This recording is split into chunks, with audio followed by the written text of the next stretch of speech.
Hi everyone, in front of me I've got Xiaomi 12S and let me share with you how to change the system language on this device.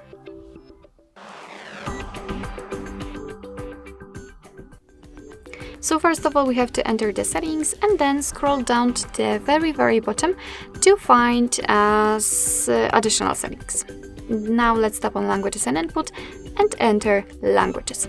And as you can see right here we've got the list of available languages from which we can choose. So basically in this device it is so easy to change the language because you just have to find one and tap on it. So let me pick for example French. And as you can see, we've been immediately transferred to the settings, and from now on the whole system, the whole menu will be in the chosen language.